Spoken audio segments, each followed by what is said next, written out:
você pudesse estar, abençoa a pessoa ou convida ela para vir, e eu garanto que vai ser uma bênção, em nome de Jesus. Amém? Glória a Deus. Tá, então sexta-feira estamos juntos.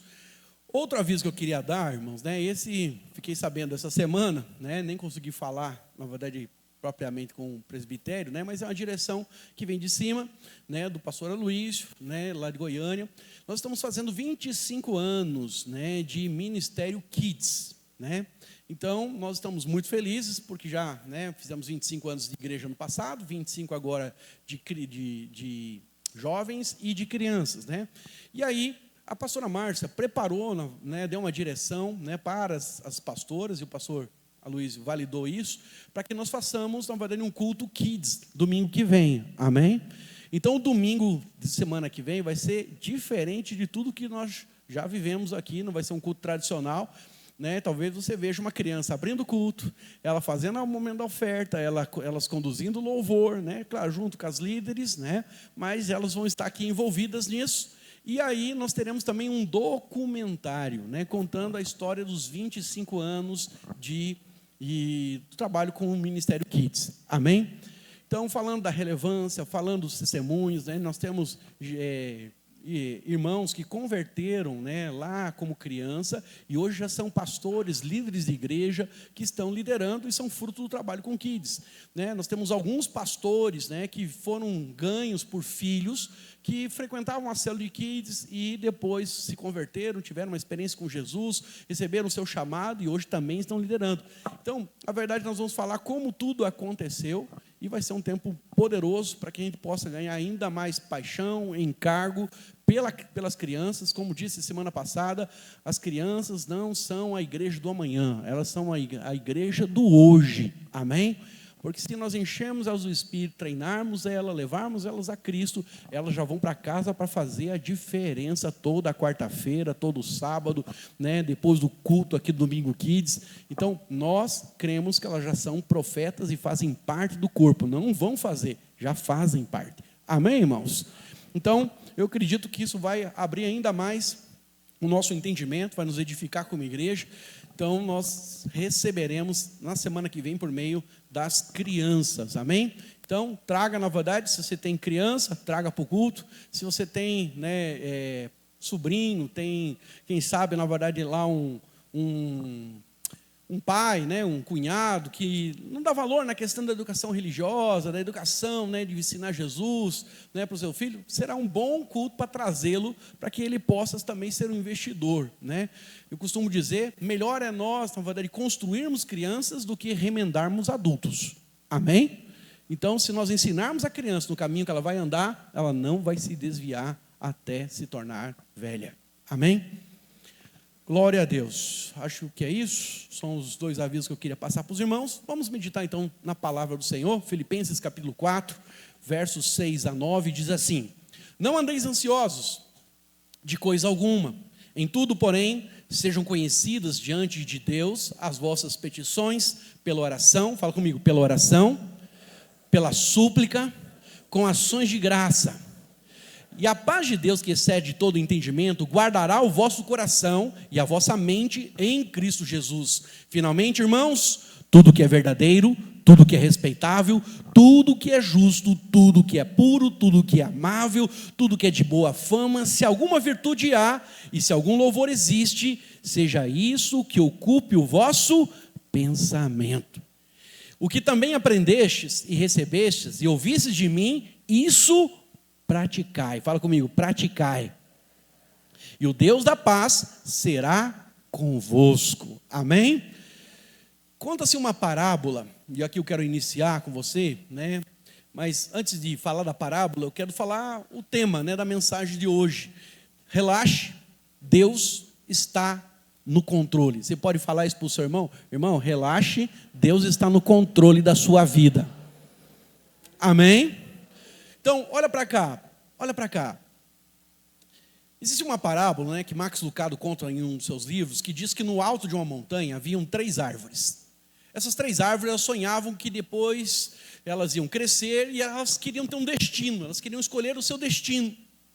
E a primeira árvore, então, ela olha para as estrelas e fala: eu quero ser um baú muito precioso, eu quero ter, sabe, os tesouros mais ricos do mundo, eu quero guardar dentro de mim. A segunda, olhando para um riacho, ela diz: eu quero ser um navio grande, e eu quero transportar reis e rainhas. A terceira árvore, não muito obstante, olhou para o vale e disse: eu quero ficar aqui no alto dessa montanha, eu quero crescer tanto, crescer tanto, crescer tanto, que as pessoas um dia vão passar por mim e vão olhar e vão ver a grandeza de Deus, vão pensar em Deus. Então as três árvores tinham sonhos. Muitos anos se passaram, certo dia essas árvores foram cortadas, as três. A primeira árvore então acabou sendo transformada em um coxo de animais, coberto na verdade de feno, e ali na verdade alimentava os animais. A segunda virou simplesmente um barco de pesca, carregando pescadores, carregando peixes, né, e trabalhando na verdade nos mares. A terceira foi cortada em grossas vigas e colocada de um lado de um depósito, e lá ficou esquecida. Então as três árvores tristes e até mesmo desiludidas, conta Max Lucado, elas perguntaram como você e eu perguntamos: temos sonhos, mas parece que a coisa acontece de forma diferente. Ele planeja uma coisa, parece que saiu outra. E naquele momento, então, elas perguntaram: por que isso? Por que nos aconteceu isso? Entretanto, numa bela noite, cheia de luz, sem nuvens, céu estrelado, uma jovem mulher coloca o seu bebê recém-nascido naquele coxo, naquela árvore que tinha se transformado num coxo. E de repente, ela fica sabendo e percebe que ela, dentro dela agora, ela continha o maior tesouro do mundo. A segunda árvore estava transportando homens para lá, para cá, mas um dia, na verdade, ela foi alugada. Alguns homens entraram, um outro foi para a proa, lá deitou, lá dormiu. Uma tempestade veio sobre aquela embarcação, sobre aquela árvore que agora era um barco, quase afundando, seus tripulantes temerosos. E aquele mesmo homem que dormira na proa se levanta e diz: vento, mar, acalma-te, paz. E ela então descobre que ela estava transportando agora o rei do céu, o rei da terra. Tempos mais tarde, uma sexta-feira, a terceira árvore que estava lá como um tronco, do lado de um depósito, com umas vigas, agora era uma viga, ela foi unida e colocada com uma cruz. E um homem foi pregado nela.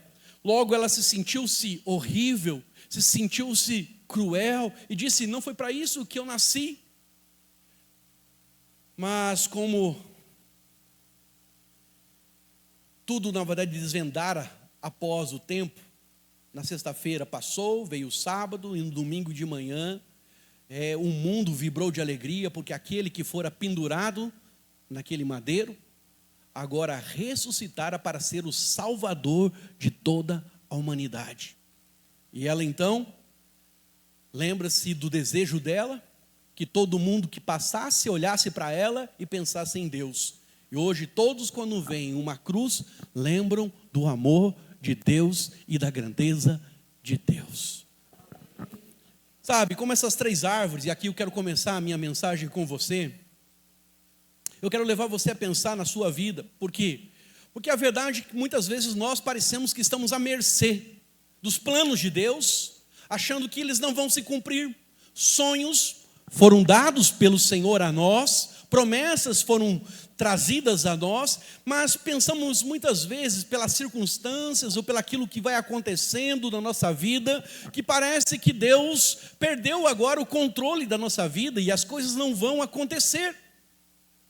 Quando nós lemos esse texto aqui, e a carta, na verdade, dada aos filipenses, à igreja que estava em Filipe, nós encontramos a mesma circunstância. Não sei se você sabe, mas a igreja de Filipe foi a primeira igreja fundada pelo apóstolo Paulo na Europa, e Isso aconteceu na sua segunda viagem, mas diante da prisão, ou deles ficarem sabendo da prisão do apóstolo Paulo, eles ficaram muito preocupados, achando que, a fé deles teria, acabado, que a esperança não vai para eles, aquele que era o seu pai, aquele que, tinha começado aquela igreja, fundado aquela igreja, agora estava preso em Roma, seria o fim deles. Mas uma coisa interessante é que Paulo, na verdade, ao escrever a igreja que estava em Filipos, ele começa agradecendo aos irmãos e passa a estimulá-los, dizendo: irmãos, permaneçam firmes e confiantes no Senhor. Se eu pudesse resumir a você o que seria a carta aos Filipenses em uma frase, eu diria: relaxe, Deus está no controle. Eu não sei se você leu, mas quero dar esse desafio para você. Essa semana, sua devocional seja você ler a carta aos Filipenses 1, 2, 3, 4 vezes. De segunda até sábado você lê. São apenas 4 capítulos. Faça isso todos os dias. Eu garanto para você que você vai encontrar ali Paulo dizendo: Deus está no controle apesar das circunstâncias. Relaxa, meu irmão. Por que você está sobrecarregado? Por que você está achando, na verdade, que Deus falou algo e agora ele foi pego de surpresa? Por que você está temeroso? Querido, Paulo usa toda a carta para encorajar aqueles irmãos, e eu creio também que ele fala a nós como igreja hoje. E precisamos ouvir o que o apóstolo está dizendo. E aí, eu coloco aqui a primeira lição desse texto que nós lemos. Primeiro, Deus está no controle, por isso não viva ansioso. Ansiedade não combina com a vida de um crente.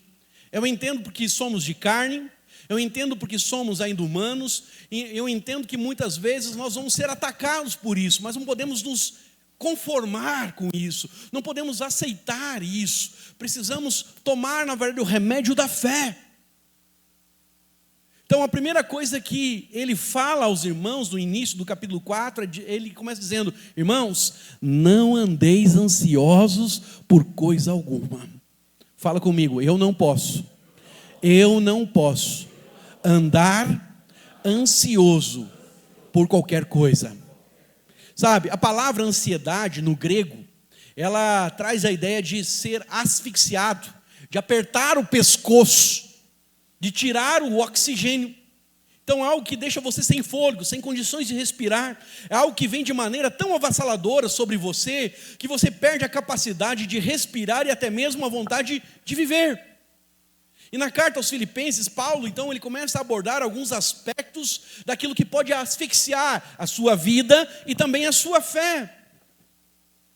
E no primeiro ponto, ele começa a mostrar que até mesmo esse asfixiamento, esse sentimento que nós estamos sendo sufocados, onde nós perdemos a esperança, passa pelo aspecto de, primeiro, perdemos a paz e passamos a nos tornar ansiosos, porque nós começamos a viver pelas circunstâncias.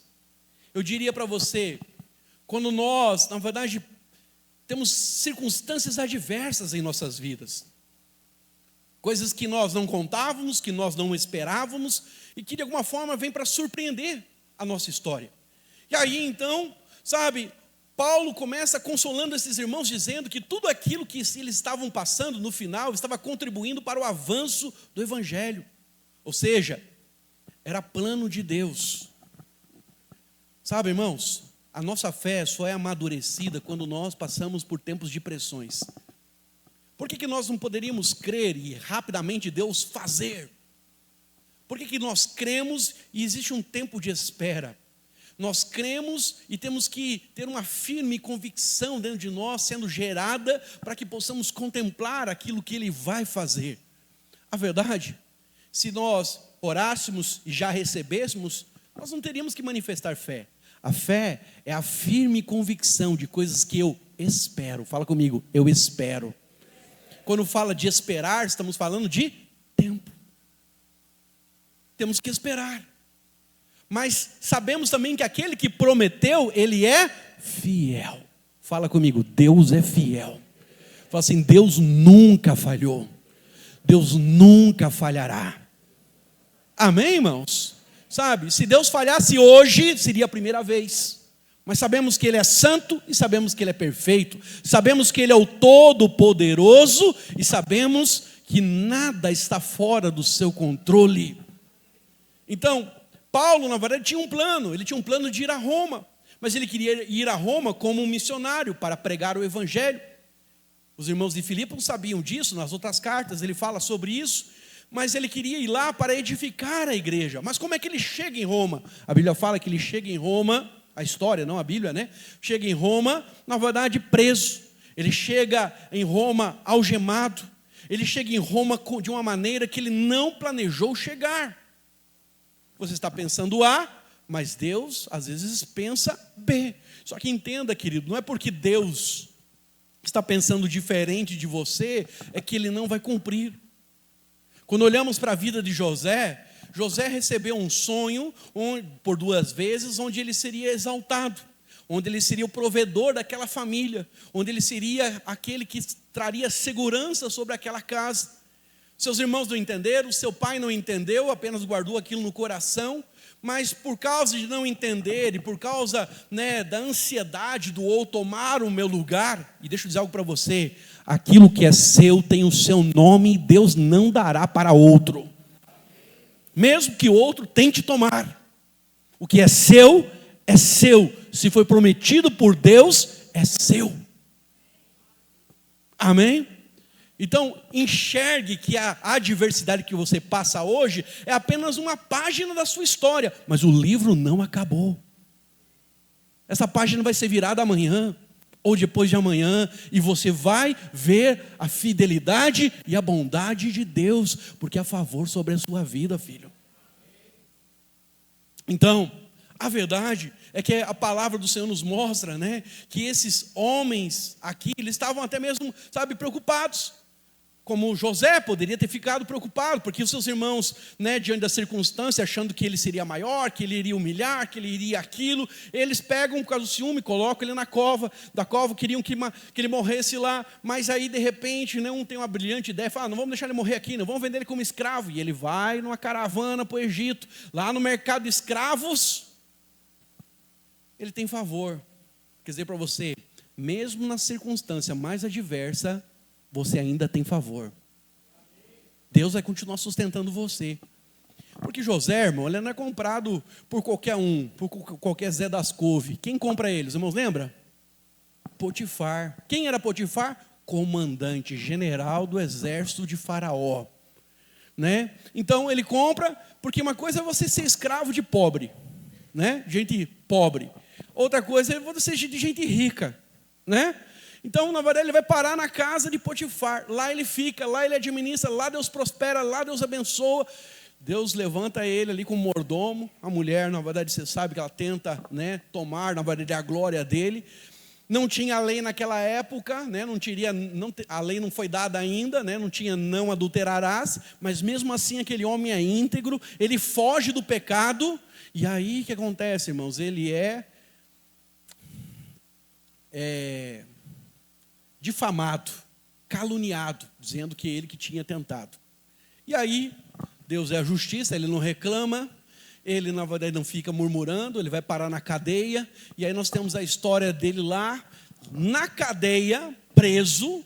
Deus abençoa ele, mais uma vez, mesmo na sua adversidade, haverá favor e Deus vai te levantar aonde você está. Talvez aonde você está não seja o capítulo final onde Ele vai te pôr, mas saiba que mesmo aonde você está, Deus é com você. Mas você precisa crer. Amém, irmãos? Então você precisa crer. E aí, então, nesse momento, ele ora, ele interpreta o sonho. Deus não dá sonho para ele, mas ele interpreta o sonho de um homem, ele interpreta o sonho do outro homem, falando que os dois voltariam. E aí, deixa eu dizer algo para você, uma coisa que é interessante. Muitos de nós, quando estamos na adversidade, nós não queremos orar por ninguém. Se estou na adversidade, eu não vou dizimar, eu não vou ofertar, eu não vou mais para a igreja, eu não vou mais liderar, eu não vou ser mais pastor, eu não vou, sabe, irmãos? No dia da pressão, você não consegue entender, mas no dia da pressão, a sua fé está sendo testada. E aí vai mostrar se tem ouro, pedras preciosas e prata aqui, ou se é madeira, palha e feno, aquilo que você vive. Se tem realidade, ou se é só aparência. Agora que você já te deu o gabarito da prova, passa nela, por favor. Mostra que tem ouro aí. Persevera. Como diz Paulo, continue, meus irmãos, confiantes. Continue, meus irmãos, perseverando. E aí você conhece a história. Passa-se 2 anos e meio, o copeiro está lá, ouve a conversa, lembra de José. José, na verdade, é trazido, né, à presença de Faraó. E aí, numa conversa, né, ele entra como um escravo, ele entra como um condenado e sai como um primeiro-ministro. Quer dizer para você, Deus pode mudar a sua história com apenas um toque. Um toque do favor. Você só precisa crer. Você precisa apenas permanecer. Já falei para os irmãos, algumas mensagens atrás, quais são as 3 marcas do crente vencedor. Quem quer reinar com Cristo aqui, irmão? Lá no cursão você aprendeu quais são as 3 marcas: santidade, perseverança e fidelidade. Amém? Então anda por esse caminho que é inevitável que Deus vai exaltar você. Então era o plano de Paulo ir lá, mas Deus planejou que ele chegasse de outra forma. José tinha um plano, né? Tinha na verdade uma visão, que tudo seria um mar de rosas, mas a verdade é que não foi daquele jeito.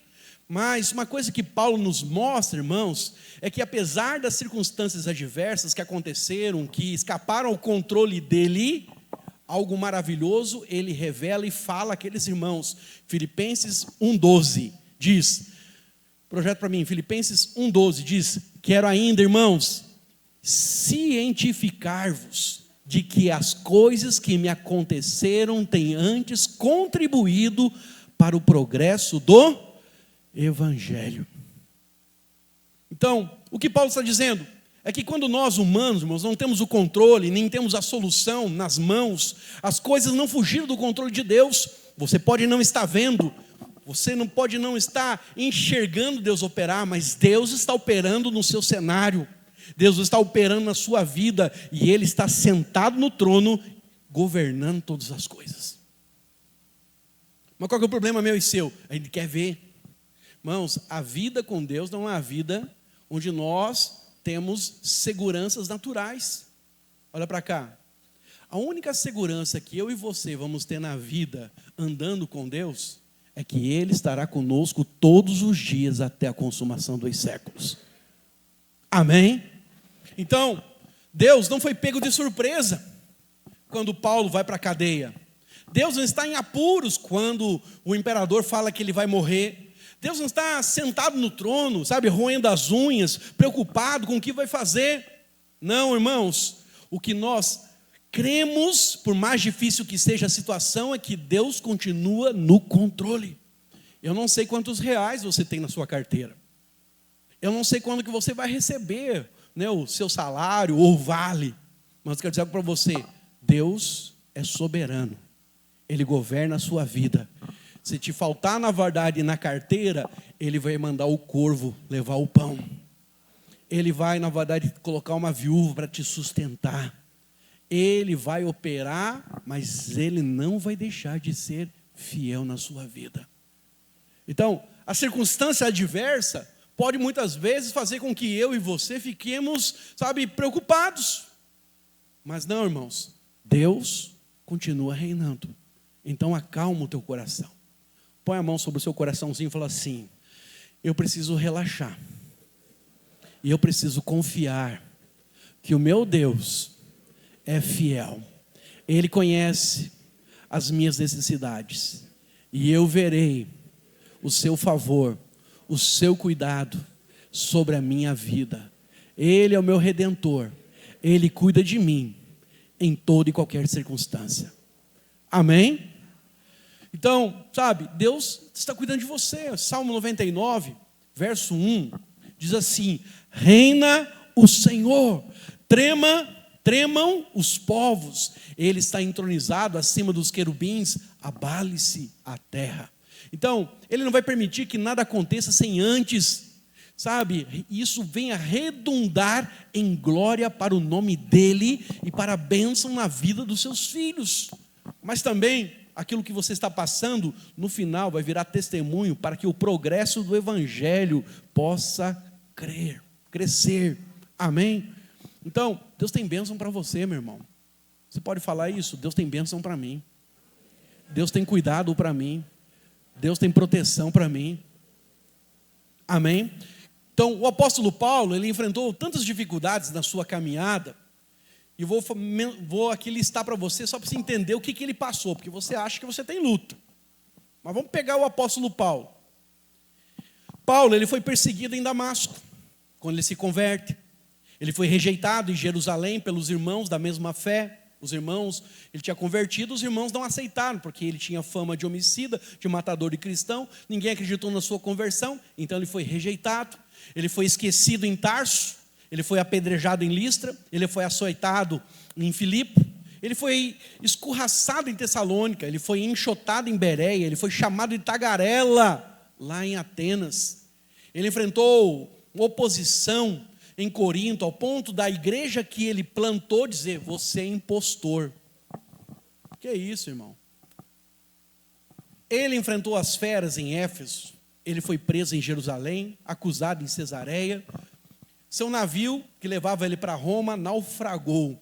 Ele foi picado por uma serpente em Malta, e ele chega em Roma preso e algemado para morrer. Fala para o seu irmão, ele falou assim: irmão, você acha que tem luta, hein? Olha para cá. Mas depois de passar por tudo isso, ele ainda continua escrevendo aos irmãos em Filipe, nos seus últimos dias. Ele diz assim: irmãos, eu quero que vocês saibam de uma coisa: as coisas que têm me acontecido têm contribuído para o avanço do evangelho.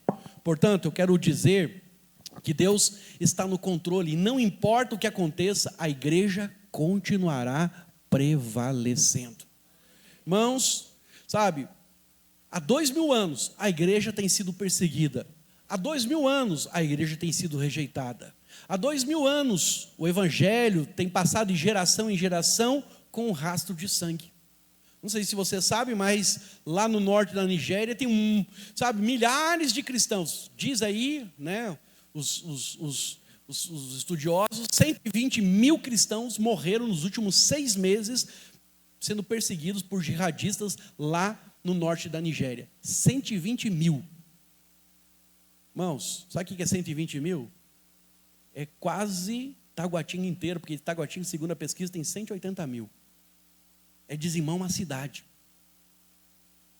Então, quero dizer algo para você: a igreja vai continuar avançando.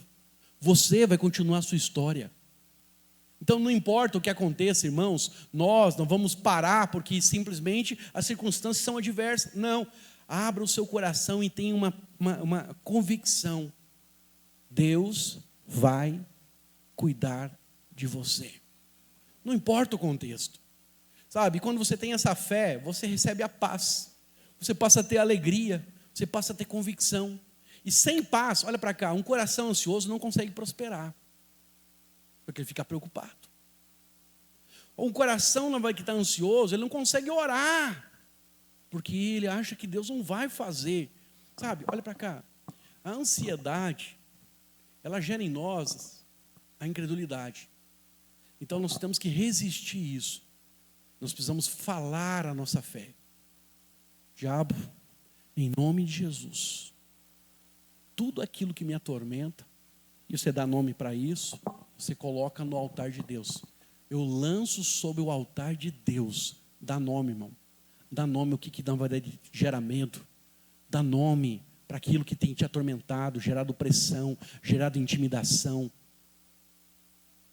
E lembra, Deus vai sustentar você. Filho, minha irmã, você é amado, você é amada. jamais Deus vai esquecer de você. Então, eu diria aqui para você, as circunstâncias estão debaixo da providência de Deus. Deus dará o escape, Deus cuida de você. O segundo aspecto são problemas de relacionamento. Por que ficamos ansiosos? Por que perdemos a paz? Por que nós muitas vezes pensamos, né, que as coisas vão sair do controle e não vão voltar mais para os trilhos? Às vezes é porque nós temos problemas de relacionamento, coisas não resolvidas. Então, outro aspecto, segundo o apóstolo Paulo, pode ser um motivo, né, de estresse em relacionamento. Não sei se já ficou estressado com alguém. Às vezes tem alguém na sua vida que é uma pessoa inconveniente, que tira você do sério. E conviver com pessoas que às vezes, né, nos desagradam, que nos atacam, que nos perseguem, isso gera tensão, isso gera desgaste. E isso faz com que muitas vezes nós percamos até mesmo a esperança que tem solução aquilo. Então Paulo diz lá no capítulo 2, verso 5, diz assim: de sorte que haja em vós o mesmo sentimento que houve em Cristo Jesus. Sabe, irmãos, Cristo, sendo Deus, não usurpou ser igual a Deus. Antes, ele se esvaziou de si mesmo. Quantos querem ser cheios de Deus aqui, irmãos? Para ser cheio de Deus, você tem que se esvaziar de si mesmo. É se esvaziar do seu eu, do seu ego. Sabe, as pessoas te atingem, as pessoas manipulam você, mexem com os seus sentimentos, porque você, na verdade, permite isso. Em outras palavras, você permite que elas ataquem, na verdade, o seu ego. Não acredito que fulano fez isso comigo. Ele sabe quem eu sou? Não acredito. Não esperava de todo mundo, menos do fulano isso. Então, quando nós estamos cheios de nós mesmos, nós somos, sabe, presas fáceis de Satanás. Mas quando nós nos vaziamos, sabe, as pessoas nos atacam e nós abençoamos. As pessoas falam e nós, na verdade, não damos, sabe, força para aquilo. Pensamos apenas em Cristo. Cristo sofreu, eu também vou sofrer. Se ele foi perseguido, rejeitado, eu também serei. Então, eu entro na humildade de Cristo, não penso além do que convém. Uma vez uma irmã, despudorada, chegou para mim no final de um culto, e ela estava nervosa com a situação do filho, nem eu sabia o que estava acontecendo, e ela chegou e meteu a boca em mim, e ela, na verdade, falou impropérios, e no final ainda falou que eu não valia nada. Na hora a gente fica com vontade, né, irmão, de fazer, na verdade, uma oração de imposição de mãos fechadas. Na hora dá vontade de você falar alguns impropérios também. Porque quem bate tem que aprender a apanhar também. Mas sabe, irmãos, na mesma hora eu pensei, como Cristo também, eu sou. E se Cristo não tivesse entrado na minha vida, realmente, eu tenho certeza, eu não valho nada. Então eu pensei, se Cristo não tivesse mudado a minha história, eu tinha feito outra coisa, talvez na verdade tinha partido para ela. Eu falei, não, Deus, eu perdoo. Eu decido rapidamente perdoar. Se ela acha que eu não valho nada, eu concordo com ela. É difícil, irmãos? Não é fácil. Mas é o melhor caminho. Porque 5 minutos depois eu estava bem. Agora, se eu entro no outro caminho, quem sabe anos, para eu me recuperar. Algumas pessoas dizem que quem perdoa é fraco. Não.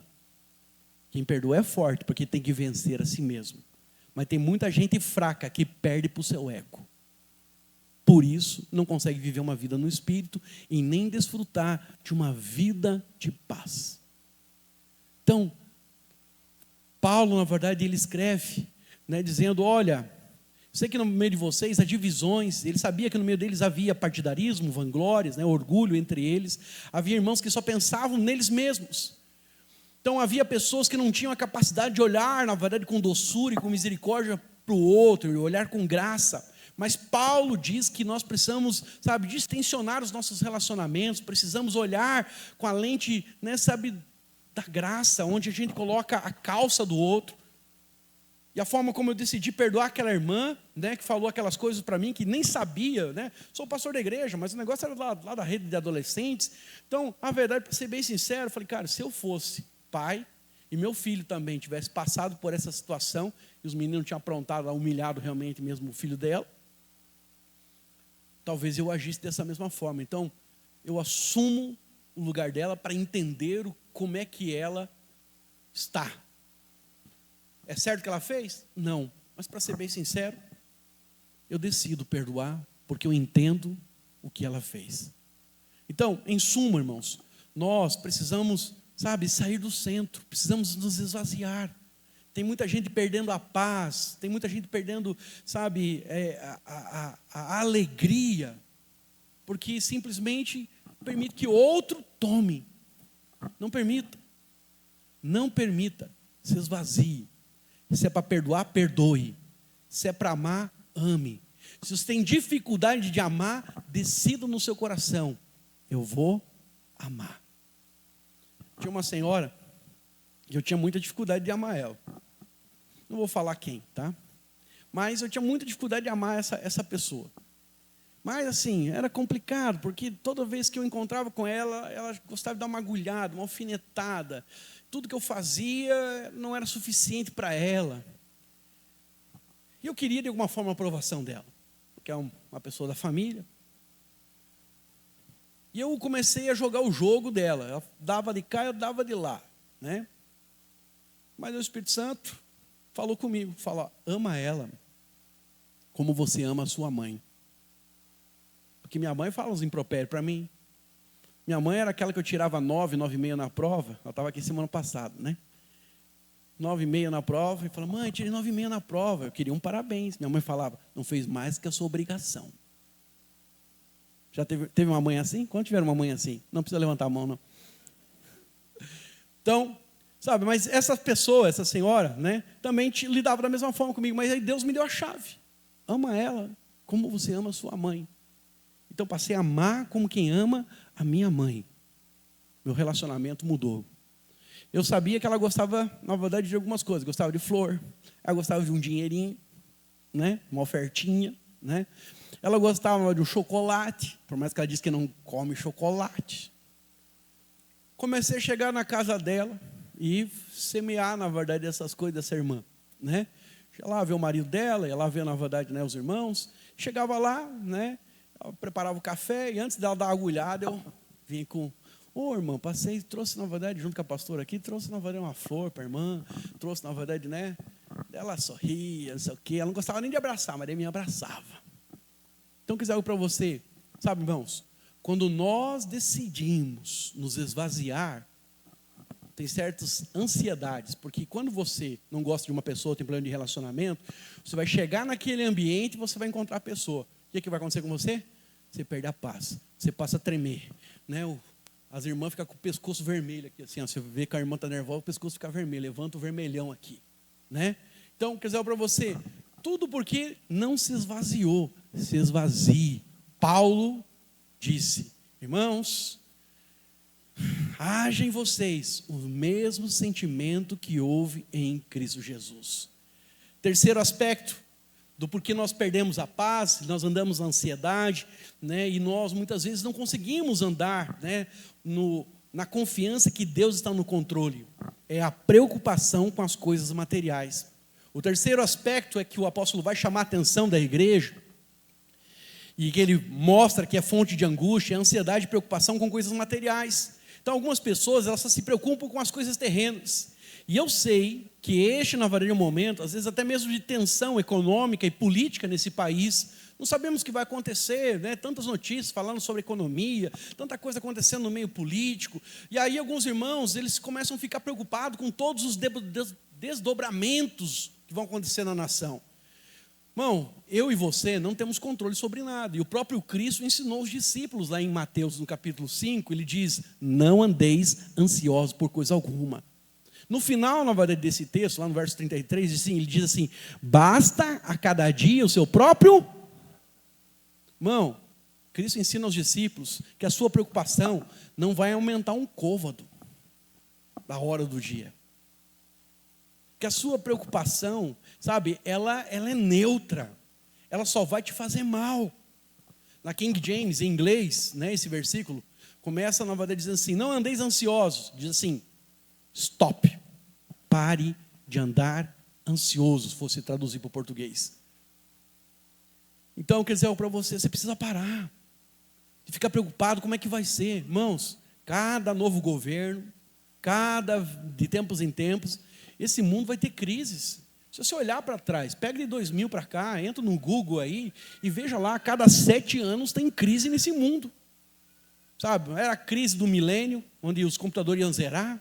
Depois vinha, na verdade, lá a Bolsa, né, em 2007, 2008. Depois, em 2013, teve na verdade, um crash de volta, na verdade, com a economia americana, foi o boom imobiliário.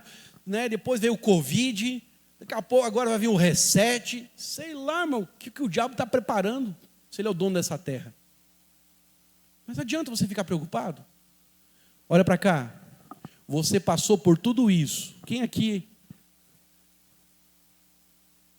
Quem na verdade aqui nasceu do ano 2000 para cá, irmão? Levanta a mão, só para mim ter uma noção aqui de 2000.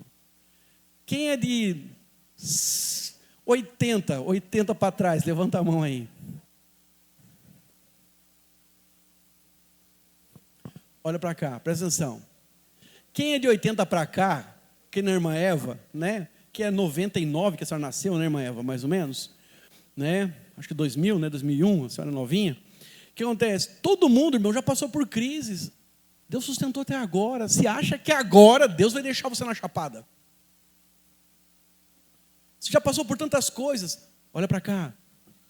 Essa é apenas uma página da sua história, meu amado.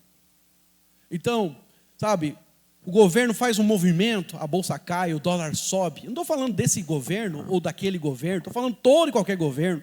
Sabe, os investidores vivem com medo, todo mundo vive assustado, ninguém quer perder dinheiro, que juntou durante toda uma vida com sacrifício e trabalho.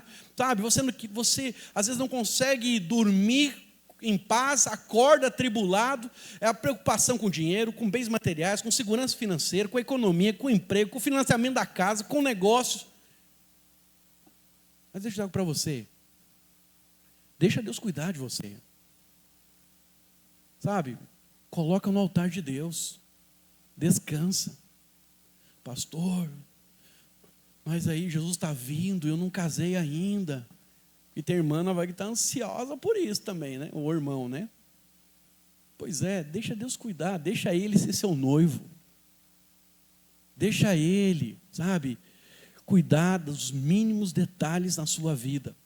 E aí Paulo diz, lá em 4,19, e o meu Deus, segundo as suas riquezas, suprirá todas as vossas necessidades em glória por causa de Cristo Jesus. Então, o mesmo Deus que sustentou sua vida até aqui, Ele vai continuar sustentando os próximos anos da sua vida. Então, você já passou por momentos muito mais conturbados, talvez, do que esse. Irmãos, e você venceu, então você vai vencer. Portanto, relaxe, Deus está no controle. Segunda lição que eu quero dar aqui para você é que Deus está no controle, por isso, ore. Fala comigo, preciso orar. Então, a verdade é que eu e você não podemos ficar ansiosos. Qual é o remédio de Deus para a ansiedade? Para eu lidar com isso, sabe? Com as tensões desse mundo, com aquilo que assola o meu coração, assola o seu coração.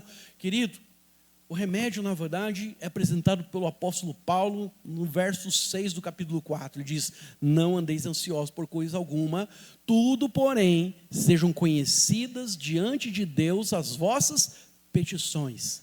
E ele fala, não é pela oração, pela súplica e com ações de graça. Então, eu diria para você aqui, primeiro, ore adorando. Fala comigo, adorando. Não sei se você sabe, mas a palavra oração, aqui no grego, ela também poderia ser trocada por adoração, porque ela vem da mesma raiz. Então, adorar a Deus é dar, na verdade, a Ele também graças, é dar a Ele louvor, é dar a Ele honra, é fazer dele, na verdade, a sua fonte. Mas quando você adora de verdade o Senhor, querido, a verdade é que você começa a contemplar a Deus como sendo um Deus grandioso, glorioso, poderoso, Por isso os irmãos do louvor, né, louvado seja Deus pela vida deles, precisam sempre nos ajudar, nos apoiar, no sentido de escolher os melhores cânticos que exaltem a Deus. Né, eu gosto muito daquela música, o hino, né? Esse é o hino desta geração. Né? Só que essa música, na verdade, não fala de exaltar a Deus, ela exalta a igreja. Nós somos chamados, nós fomos levantados. Mas, irmãos, nós precisamos de louvores, ou você, na hora da ansiedade, na hora da luta, você precisa orar adorando com músicas que mostrem quem Deus é. Ele é o Todo-Poderoso, o El Shaddai. Amém, irmãos? Porque quando você reconhece, na verdade, né, a grandeza de Deus, isso traz conforto ao seu coração, isso traz confiança a você, isso traz a você convicção que o seu Deus te ampara. Não me julgue, mas eu sei que vocês vão me julgar. Mas quem me julgar, Milton, a língua vai cair. Mas, irmãos, eu gosto de ouvir uma Cassiane. Sabe? Tem hora, na verdade, que eu estou na luta. Né, sexta-feira eu tive uma situação particular, coisa minha, né? E aí eu tive uma situação ruim, uma notícia ruim. Isso mexeu com o meu coração. Aí fiquei meio ruim na sexta-feira. Aí no sábado eu falei, cara, quer saber? Vou me trancar, porque eu preciso é chorar. Preciso falar com Deus e preciso ser ouvido. E aí, irmão, passei, na verdade, amanhã, orando, desmarquei, eu tinha um café com o irmão que espere o café, né? Porque nem ia aconselhar, eu ia, na verdade, chorar as pitangas com ele lá. E aí eu fui orar. E aí eu botei músicas que, sabe, avivam o meu coração. É nessa hora que entra uma Cassiane, é nessa hora que entra um Matos Nascimento, é nessa hora que entra uma Soraya, né, Moraes, Caminho no Deserto, né? Irmão, é nessa hora, sabe, que eu preciso lembrar quem é o meu Deus, quem é Ele que me sustenta. Então você ora adorando, sabe? Se a sua visão de Deus ela for muito humanizada, limitada, você terá, sabe, uma âncora não muito firme no dia da tempestade. Mas quando você tem uma visão espiritual, você contempla e sabe quem Deus é, no dia da tempestade você está na rocha. Então, muitos se abalam porque esquecem quem é Deus. Então, quando o profeta Isaías, ele estava meditando sobre isso, ele falou lá em Isaías 40, verso 12, ele diz, quem mediu na concha da sua mão as águas, e tomou a medida dos céus aos palmos, ele recolheu numa medida o pó da terra, e pesou os montes com o peso, e os outeiros em balanços. Vai para o verso 26, por favor. 26, diz assim, levantai, videira de Taguatinga, ao alto os vossos olhos e vede quem criou estas coisas. Foi aquele que faz sair o exército delas segundo o seu número, e ele as chama todas as estrelas pelos seus nomes, por ser grande em força, forte em poder, nenhuma faltará. Irmão, se Deus conhece as estrelas, Ele não conhece você. Ele não sacrificou o filho dele por uma estrela, Ele sacrificou o filho dele por você. Quem tem mais valor, a estrela ou você? Amém? Então, aquele que olha as grandes nações, aquele que governa a terra, aquele que, sabe, considera, na verdade, o ímpio como um pingo no balde, a Bíblia fala que Ele cuida de todas as coisas, Ele é o Todo-Poderoso, o Criador do universo. Então, eu diria para você, por que você está preocupado? Vai adorar a Deus. No dia da luta, irmãos, é dia de você adorar. No dia da luta, é dia de você trancar o seu quarto, levantar na verdade o som, você ouve a música, você chora junto, você ora junto, você busca a Deus, seu coração é vivificado e a mão de Deus entra em cena. Me foge aqui a mente, mas tem um versículo que fala que quando nós buscamos a Deus, está lá em Provérbios, Ele coloca a sua mão.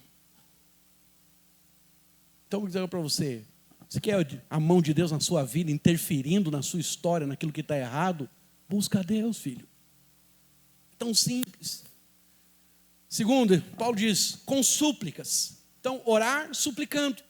Então, a maneira de vencermos a ansiedade, vencermos o mal que nos assola, sabe, as pestes desse mundo, aquilo que foge ao nosso controle, eu diria para você, suplique. Suplicar a Ele.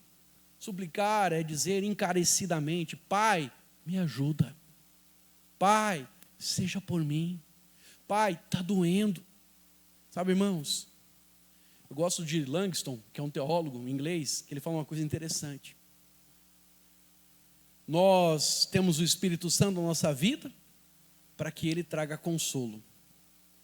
Nós temos Jesus em nossa vida para que saibamos que ele sabe como nós nos sentimos, porque ele, sendo Deus, também foi homem. E temos Deus em nossa vida para que ele seja Pai e nos pegue no colo. Tem vezes que eu e você precisamos do colo de Deus. Sabe o que mostra a nossa humildade? É quanto mais rápido nós vamos para o Senhor e não fugimos dele. Eu estava meio tristão, e a minha esposa, né, dona Diana, ela chega para mim, né, na cozinha de manhã, no sábado, fala: estou vendo que você está meio triste. Você não está legal, né? Fala: não estou muito, não. Daí ela falou assim: estou preocupada com você. Falei: mulher, para de ser maluca. Porque eu, quando tenho crise, eu sou crente, eu vou para Deus. Pode perguntar para ela no final do culto se eu falei isso para ela ou não falei.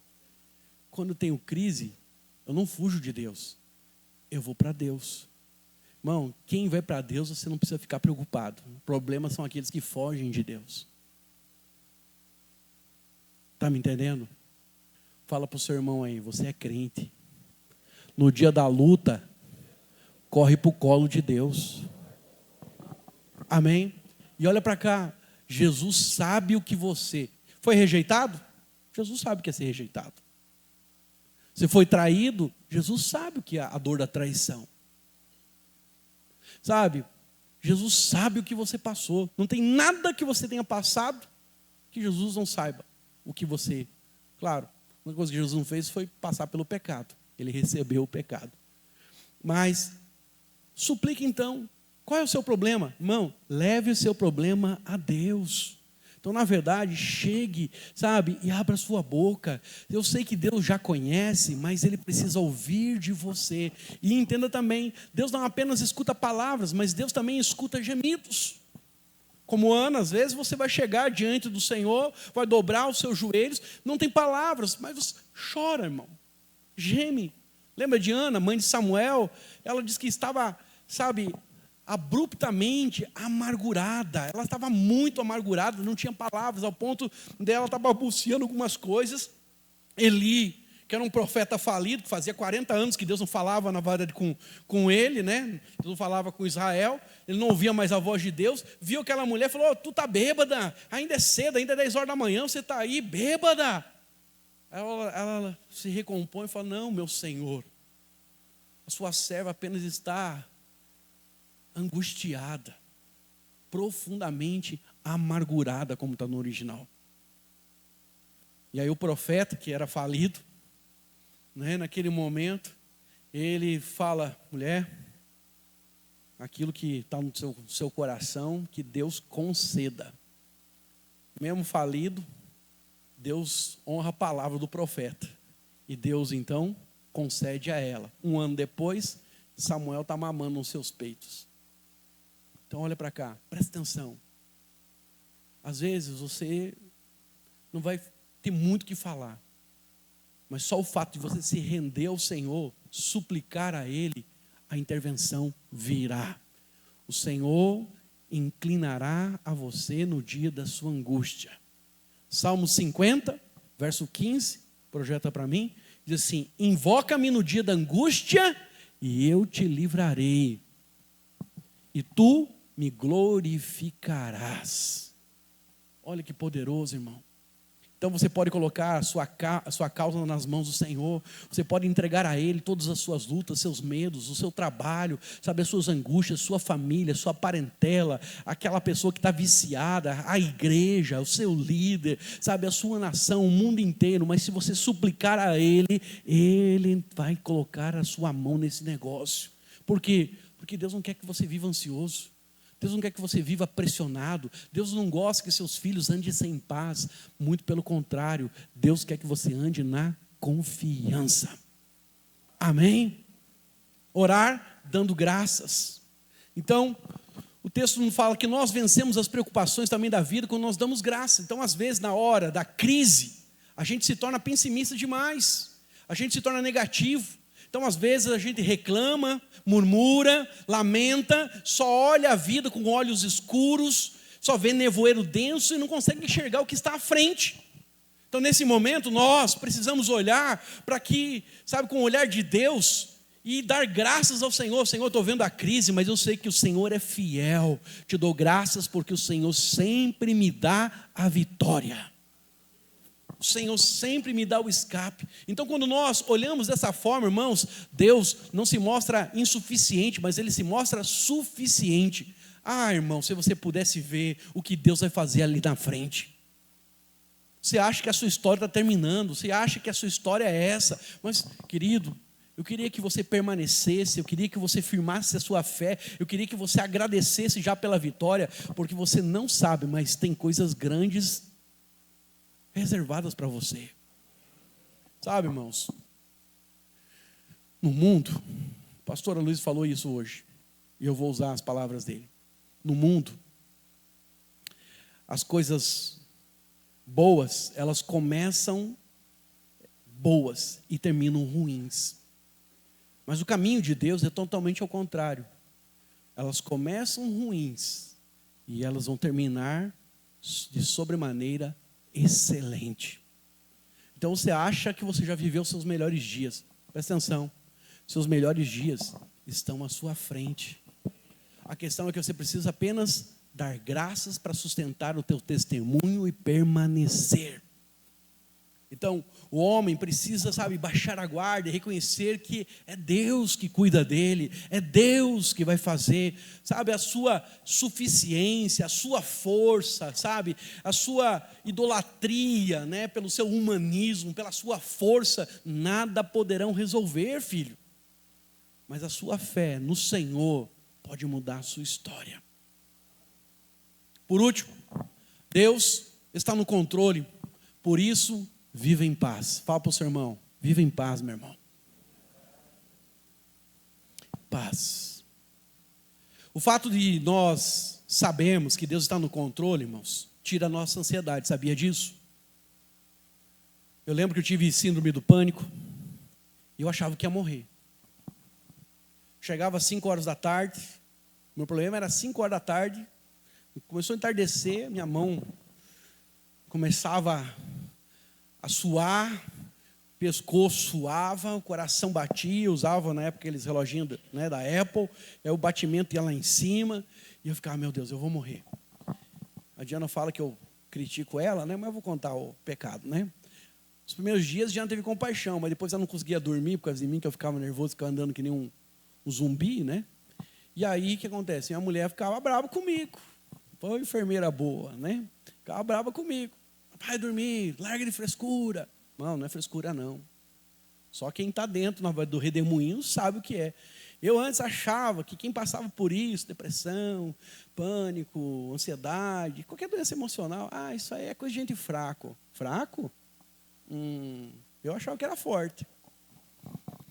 Então, a verdade é que o diabo ele coloca uma seta na nossa cabeça, uma estrutura de pensamento, e por causa daquele pensamento nós ficamos enganados.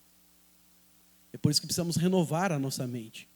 Então, nesse processo de mudança, nesse processo, sabe, de transformação, eu comecei a orar, comecei a buscar o Senhor. E aí, irmãos, quando eu consegui crer, apesar de ser pastor, de ser crente, eu estava com medo da morte. Como é que vai ficar meus filhos? Como é que vai ficar a Diana? Como é que vai ficar a igreja? Pai, não sou Deus. A vida vai continuar. por mais triste que seja, vai continuar. E acredita em mim, irmão, olha para cá. Depois que você morrer, daqui uma semana depois que você morrer, tem muita gente que nem vai lembrar de você. 2 anos depois, é capaz nem dos filhos lembrar de você todo dia. Então, para com essa síndrome de sol. Sabe o que é a síndrome de sol? É quando você acha que é o centro do universo. E aí, então, irmãos, eu perdi o medo da morte, porque eu sabia, na verdade, que Deus é que sustentava a minha fé. E aí, comecei a orar, comecei a declarar, comecei a buscar o Senhor ali, para que Ele me desse paz e segurança. Quando eu percebi que Deus estava no controle da minha vida, quando eu tive essa firme convicção, não é algo simples, é pelo Espírito que é recebido. Mas quando eu percebi que Deus estava no centro da minha vida, sabe o que acontece, irmãos? Confiança, paz, alegria, coragem, ousadia para enfrentar os problemas retornaram. Então, Paulo diz, Filipenses capítulo 4, verso 8: finalmente, meus irmãos, tudo que é verdadeiro, tudo que é respeitável, tudo que é justo, tudo que é puro, tudo que é amável, tudo que é de boa fama, se alguma virtude há, se algum louvor existe, seja isso que ocupe o vosso pensamento. Como é que eu consigo ter então a convicção? Como é que eu consigo viver em paz, pastor? Fala comigo, pensando corretamente. Querido, você não sabe, mas a sua mente é um campo de batalha decisivo. Sabe, se perdemos o fronte, né, da batalha, o nosso pensamento faz com que nós, caiamos no meio da guerra. Então precisamos ter muito cuidado com aquilo que está entrando em nossa mente. Então Paulo diz a nós, aquilo que é respeitável, aquilo que é santo, é isso que tem que ocupar o seu pensamento. Aí você na verdade está com falta de paz, mas aí você não para de assistir Cidade Alerta. Você está atribulado, ansioso, depressivo, está angustiado, aí você não para de ficar olhando notícia ruim, conversando coisa ruim. Tem uns irmãos, na verdade, que você senta para conversar com ele, o cara só sabe falar de morte, só sabe falar de doença, sabe falar de praga, só sabe falar de coisa ruim. Irmão, foge desses caras. Relacionamentos não são neutros, eles te promovem ou eles te derrubam. As más companhias são reais, elas pervertem bons costumes. Então, Paulo diz, tudo que é santo, tudo que é justo, tudo que é amável, tudo que é de bom louvor, nisso que deve estar o seu pensamento. Minha pergunta é, você está angustiado, mas daí você não para de rolar o feed do Instagram, do TikTok, e aí não sei o que você está vendo. Irmãos, se encha daquilo que é santo, se encha daquilo que é louvável, se encha daquilo que é de Deus. Na minha crise, eu intensifiquei isso. Dizer para você, Deus pode mudar toda circunstância se você mudar primeiro o seu pensamento. Então alimente a sua mente com a verdade, feche a janela para aquilo que é negativo, guarde a sua mente, coloque um sentinela para que nada de negativo entre no seu coração, né? Se alimente daquilo que é verdadeiro, daquilo que é puro. E por último, haja corretamente. Vamos ficar em pé? Nós precisamos conhecer a verdade, irmãos. Mas não apenas conhecer, nós precisamos praticar. Paulo diz no verso 9, ele diz assim, o que também aprendeste e recebeste e ouvistes de mim, isso praticai, e o Deus da paz será convosco. Como é que você sabe que o Deus da paz é com você? Como é que o Deus da paz vai andar com você? Se você ouviu, recebeu e agora você vai praticar. Não adianta você ouvir, dizer, pastor, que boa palavra, falou muito comigo, mas você sair ali para fora e continuar ouvindo notícia ruim, continuar, na verdade, não confiando, né, no Senhor, aí se deixa que as coisas materiais tomem o seu coração, deixar que os relacionamentos errados, né, continuem perturbando você se nega a se esvaziar de si mesmo, você não consegue ver Deus nas circunstâncias adversas que fugiram do seu controle. Não, você tem que praticar. Nas situações adversas, Deus está no controle. No relacionamento, eu me esvazio de mim mesmo. Nas questões materiais, Deus alimenta o passarinho, também o passarinho, da mesma forma que ele alimenta o passarinho, Ele vai me alimentar, vai cuidar de mim. Aqui em Brasília eu não vi ainda, pelo menos, né, moro ali em Águas Claras, não vi um BenTV. Aqui tem BenTV? Esse lado aqui é BenTV? Sabe, eu gosto do BenTV. BenTV! Estou falando isso porque você vai guardar isso no seu coração pro resto da sua vida agora. Sabe o que um BenTV fala para o outro? Sabe o que os passarinhos falam um para o outro? Baseado no texto de Mateus capítulo 5, onde Jesus diz: não andeis ansiosos por coisa alguma, nem pelo que comer, nem pelo que beber, nem pelo que vestir. A verdade, Jesus diz que o Pai alimenta na vasilha de cada um dos passarinhos. Eles não plantam, eles não colhem, mas todo dia Deus dá para eles o alimento. Algumas irmãs dizem: pastor, eu como que nem um passarinho. Cuidado com isso, hein? Que todo passarinho come pelo menos 6 vezes o seu peso no dia. Então tem irmã que é comilona, né? Mas olha para cá, o BenTV, ou os passarinhos quando estão cantando, eles estão se comunicando. Salmos diz que eles cantam para a glória de Deus. Aí é a minha interpretação, a minha parábola, amém, irmão? Não é heresia, porque eu não estou dizendo que essa é a verdade, é só como eu decidi enxergar. Quando um BenTV canta, BenTV, aí o outro do outro lado, BenTV, os passarinhos estão dizendo assim um para o outro: Deus cuida de mim. O outro diz, BenTV, ele está dizendo, de mim também.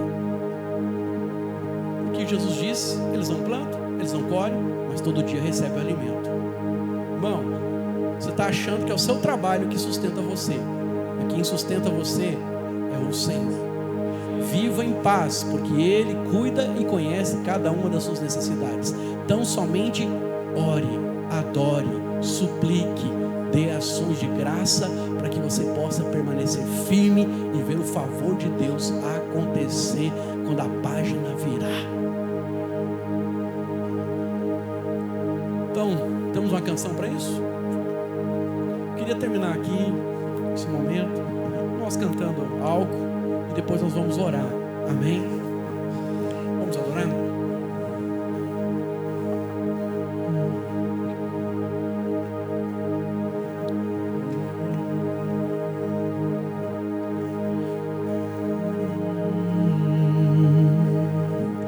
O que vem pra tentar ferir o valente de Deus em meio às suas guerras? Que ataque é capaz de fazê-lo olhar pra trás e querer desistir?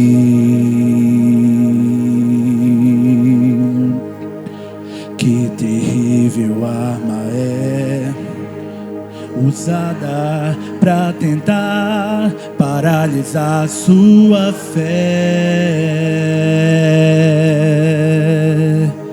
Cansaço, logo após a mistura de um desgaste com o contra-ataque do mal.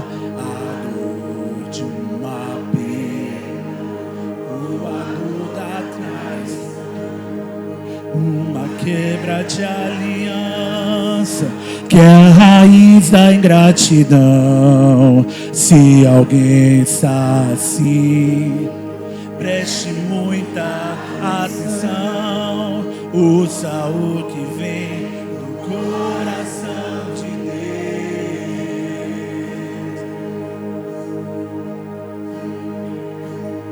Deus. Em tempos de guerra, nunca pare de lutar, não baixe a guarda, nunca pare de lutar. Em tempos de guerra, nunca pare de adorar, libera a palavra, profetiza sem parar. O escape e o descanso, a cura, a recompensa vem sem demora. O escape e o descanso, a cura, a recompensa vem sem demora. O escape e o descanso, a cura, a recompensa vem sem demora. No escape e no descanso, a cura, a recompensa vem sem demora. Ela já veio, querido. Ela já veio. Ela habita dentro de você. O Cristo vivo habita dentro de você. Feche seus olhos agora. Curva a sua cabeça. E se você tem passado por dias de ansiedade, apreensão, tem coisas que têm tirado a sua paz, essa é a hora de você colocar diante do Senhor. De você suplicar. Pedir ao Pai que Ele possa fazer, possa intervir, possa manifestar o seu poder. Tem coisas que você não consegue nem enxergar a saída, mas eu quero declarar em nome de Jesus, haverá escape para você. Ainda nesta semana, ainda nesse dia, o dia não terminou e o Senhor vai trazer para você, sabe, a firme convicção que Ele trabalha por você. Você não está enganado. Você não vive uma fé falsa, você vive uma fé viva, num Deus vivo que opera em você. Por muitas vezes você já viu Ele agir na sua vida, mas agora, neste tempo, o Senhor quer relembrar você de cada uma das promessas, de cada uma das realidades. Então agora, querido, clame ao Senhor. Eu quero orar por você em nome de Jesus. Pai, no nome de Jesus, eu quero, Senhor, abençoar, ó Pai, a vida dos meus irmãos, ó Pai. Pai, em nome de Jesus, ó Deus, eu declaro, Senhor, ó Deus, uma confiança inabalável, Senhor, Deus, sendo brotada no coração dos meus irmãos, ó Pai.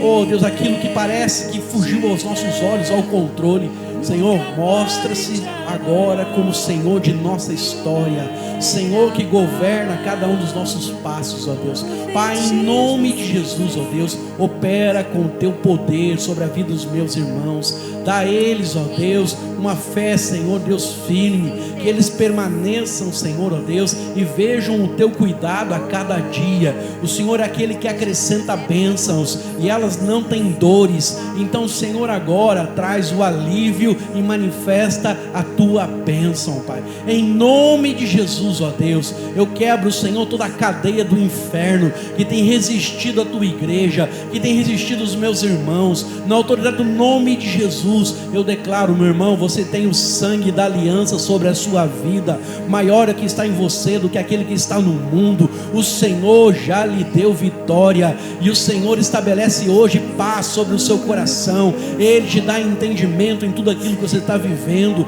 Oh, Ele abre os seus olhos para enxergar além dos fatos. Você verá aquilo que Ele prometeu sobre a sua vida. Em nome de Jesus, eu oro e abençoo você. Eu abençoo a sua casa. Eu abençoo o seu casamento. Eu declaro vitória em todas as áreas da sua vida. O Senhor alinha realidades. Ele alinha os corações. Ele alinha as questões materiais sobre a sua vida agora. No nome de Jesus, eu oro e te abençoo. Amém, amém, amém. E que a graça do nosso Senhor Jesus Cristo, o amor de Deus Pai e a comunhão do Espírito Santo esteja sobre todos nós, agora e sempre. Amém, amém. Deus abençoe você, uma semana de vitória em nome de Jesus. Dá um abraço ao irmão da direita e da esquerda. Fala, irmão, a paz chegou porque Cristo está com você.